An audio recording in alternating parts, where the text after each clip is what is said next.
Everyone, I hope आप सभी अच्छे होंगे। आज की इस वीडियो में मैं आप सभी को सुप्रीम कोर्ट के एक इंपॉर्टेंट डिसीजन के बारे में बताने जा रही हूँ, जो कि संविधान के आर्टिकल 201 एंड आर्टिकल 142 से रिलेटेड है। हाल ही में सुप्रीम कोर्ट ने राष्ट्रपति के लिए राज्यपाल के द्वारा जो विधेयक भेजा जाता है राष्ट्रपति को, उस विधेयक पर सहमति के लिए, कंसेंट के लिए, उस पे अपना डिसीजन देते हुए वो एक समय सीमा निर्धारित कर दिया गया है राष्ट्रपति के लिए कि वो विद इन 3 मंथ्स अपना कंसेंट दे। राज्यपाल को जो विधेयक है राज्यपाल उनके पास ट्रांसफर करते हैं आर्टिकल 201 के तहत, उस पे विद इन 3 मंथ्स अपनी सहमति दे। और अगर सहमति नहीं देते हैं, कंसेंट नहीं देते हैं, उस विधेयक पर एक टाइम लिमिटेड टाइम तक नहीं देते हैं, तो उनको वो रीजन बताना होगा स्टेट्स को उसके पीछे कि क्यों नहीं दे रहे हैं, क्या इसके पीछे क्या रीजन है। ये और इस जो डिसीजन जो आया है उसका बहुत सारे लोगों ने क्रिटिसाइज भी किया है। तो इसको आगे देखने से पहले हम जानते हैं कि गवर्नमेंट के पास क्या वो विधेयक से रिलेटेड क्या ऑप्शंस होते हैं। फिर राष्ट्रपति के पास विधेयक, कोई भी विधेयक जब स्टेट लेजिस्लेचर जो उसको पारित करती है कानून बनाने के लिए, उससे रिलेटेड राष्ट्रपति की क्या पावर है और राष्ट्रपति कैसे अपने ऑप्शंस का यूज करती है विधेयक को रिजर्व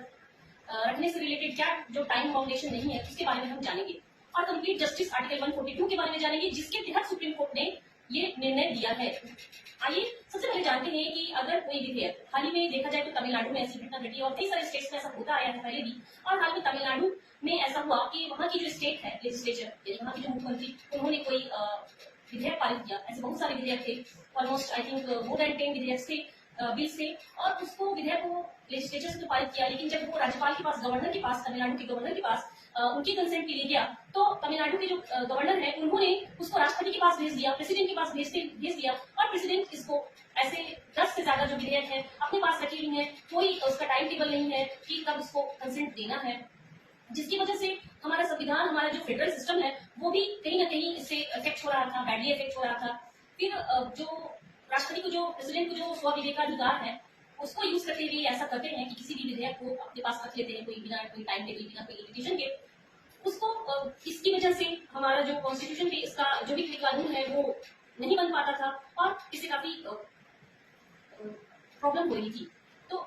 जैसा कि हम सभी जानते हैं कि अगर कोई विधेयक जो कि राज्यपाल के पास भेजा जाता है, तो राज्यपाल के पास 4 ऑप्शंस होते हैं। सबसे पहला ऑप्शन होता है कि राज्यपाल उस पर अपना सहमति, कंसेंट दे। दूसरा ऑप्शन ये होता है कि जो राज्यपाल है वो सहमति ना दे, कंसेंट ना दे। तीसरा ऑप्शन होता है कि राज्यपाल जो है आर्टिकल 201 के तहत उस बिल को राष्ट्रपति को ट्रांसफर कर दे, उनकी सहमति के लिए, उनके कंसेंट के लिए, जिसे हम आर्टिकल 201 के तहत जानते हैं। और एक चौथा भी लास्ट जो ऑप्शन होता है, विकल्प होता है उनके पास, वो ये है कि वो उस बिल को लेजिस्लेचर को फिर से एक बार पुनर्विचार के लिए भेज दे।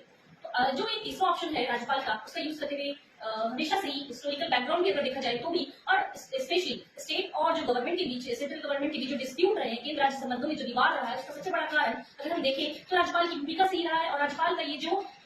विधेयक को, बिल को रोक के रखना, राष्ट्रपति को भेज देना, और राष्ट्रपति का इसे विदाउट एनी टाइम टेबल इसको अपने पास रोक के रख लेना और इसको पारित नहीं करना, इसकी सहमति नहीं देना, ये सब जो काफी इंपॉर्टेंट पक्ष रहा है स्टेट एंड सेंटर के बीच विवाद का, कंफ्लिक्ट का। तो इसी को देखते हुए सुप्रीम कोर्ट ने इस पे आर्टिकल 142 का यूज करते हुए कंप्लीट जस्टिस जिसे कहते हैं, पूर्ण न्याय कहते हैं, इसके तहत एक टाइम टेबल फिक्स कर दिया है राष्ट्रपति के लिए। राष्ट्रपति जो कंसेंट देंगे विद इन 3 मंथ्स देंगे। आइए हम जानते हैं कि पहले तो 201 हमने आपको बताया कि 201 के तहत राज्यपाल राष्ट्रपति को बिल को कंसेंट देने के लिए उनके पास भेजते हैं। अब ये जो 142 है वो क्या है, ये कौन सा कंप्लीट जस्टिस क्या है? देखिए, कंप्लीट जस्टिस सुप्रीम कोर्ट को ये पावर देता है कि किसी भी मामले में, चाहे कोई भी मामला, उसमें अगर न्याय सुनिश्चित करने के लिए जो सुप्रीम कोर्ट है वो आदेश या डिग्री का यूज करते हुए करती है, और अगर कोई ऐसा स्पष्ट कानून या प्रक्रिया नहीं है तो वहां पे आर्टिकल 142 का यूज करती है और अपना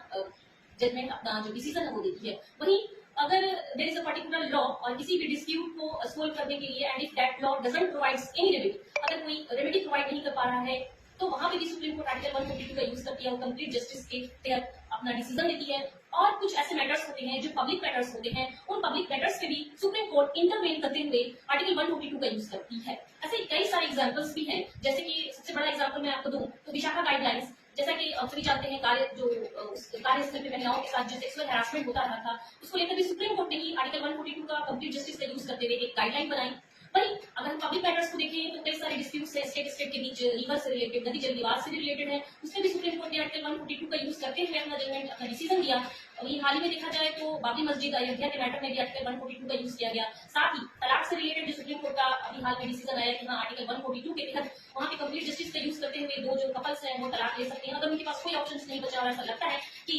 कंजुगल जो राइट है उनका रिस्टिट्यूशन का वो भी फेल हो जा रहा है और कोई ऐसा उनके पास कोई ऑप्शन नहीं बचा तो आर्टिकल 142 का यूज करते हुए डाइवोर्स ले सकते हैं। तो ये सब पक्ष थे और 142 के तहत सुप्रीम कोर्ट ने इसी पावर का यूज करते हुए इस ये जो डिसीजन है वो दिया है। और मैं आपको बता दूं कि पहले भी कई सारे आयोग, चाहे वो पंछी आयोग हो, चाहे वो सरकारी आयोग हो, उन्होंने भी राज्यपाल की भूमिका को पे अपना ध्यान खींचा और कहा कि राज्यपाल जो है उनकी जो भूमिका है राष्ट्रपति के एजेंट या फिर राष्ट्रपति को जो रिप्रेजेंट करते हैं